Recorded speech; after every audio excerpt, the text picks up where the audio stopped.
হাসপাতালের বিছানায় স্বাভাবিক জীবনে ফিরে আসতে লড়াই করছিলেন একজন ১৯ বছরের কলেজ শিক্ষার্থী। তার এই লড়াই কোনো রোগ কিংবা দুর্ঘটনার আঘাতের বিরুদ্ধে ছিল না, তিনি লড়ছিলেন নিজের কলেজেই মুখোমুখি হওয়া ভয়ঙ্কর সব অভিজ্ঞতার বিরুদ্ধে। তবে হাসপাতালের বিছানায় শুয়েই এক লোমহর্ষক জবানবন্দি ভিডিওতে রেকর্ড করে নিষ্ঠুর এই পৃথিবী থেকে বিদায় নেন ওই ১৯ বছরের শিক্ষার্থী।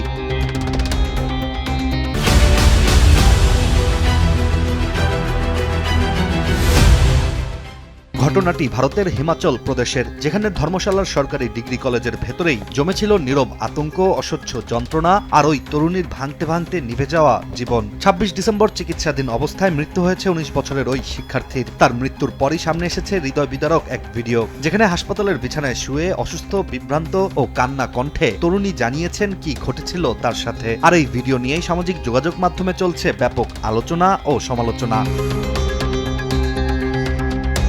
ভিডিওর শুরুতেই তরুণীকে প্রশ্ন করতে শোনা যায় কলেজের সেই অধ্যাপকের নাম কি, যার উত্তরে মেয়েটি জানায় আশোক নামে একজন শিক্ষকের নাম। এখানে স্পষ্ট হয় যে যৌন হেনস্থার বিষয়ে কলেজের একজন শিক্ষকই অভিযুক্ত।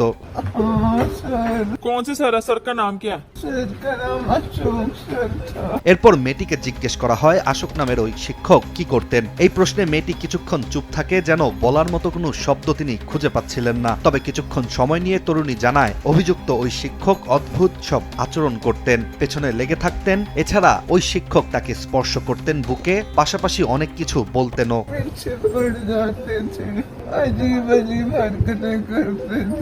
कैसे कैसे हरकतें करते थे बता? अजीब सी कैसी? मतलब टच वगैरह करते थे। कहाँ टच करते थे? ভাইরাল এই ভিডিও সামনে আসার পরই নতুন করে আলোচনায় এসেছে ১৯ বছরের ওই তরুণীর মৃত্যু। এর আগে স্থানীয় পুলিশের কাছে দায়ের করা FIR এ উল্লেখ ছিল ১৮ সেপ্টেম্বর ওই তরুণী ৩ জন সহপাঠী তাকে মারধর করে মুখ বন্ধ রাখার হুমকি দিয়েছিল। সব মিলিয়ে র্যাগিং, মানসিক নির্যাতন ও যৌন হেনস্থার পর থেকেই ১৯ বছরের ওই তরুণীর শরীর মন ভেঙে পড়তে শুরু করে, অসুস্থতাও বাড়তে থাকে, যার ফলে সবশেষ লুধিয়ানার দয়ানন্দ মেডিকেল কলেজ হাসপাতালে চিকিৎসাধীন অবস্থায় তার মৃত্যু হয়। এদিকে ভারতের স্থানীয় একটি গণমাধ্যমের প্রতিবেদন থেকে জানা যায় তরুণীর বাবা FIR এ জানিয়েছেন মেয়ের শারীরিক ও মানসিক অবস্থার কারণে তিনি আগে পুলিশের কাছে যেতে পারেননি। মৃত্যুর পর দায়ের হওয়া অভিযোগেই একের পর এক গুরুতর তথ্য উঠে আসতে শুরু করে, যেখানে ওই ৩ সহপাঠীকে র্যাগিং বিরোধী আইনে অভিযুক্ত করা হয়েছে। আর কলেজের অধ্যাপক অশোক কুমারের বিরুদ্ধে নথিভুক্ত হয়েছে যৌন নির্যাতনের মামলা। बिल्कुल रैगिंग हुई है।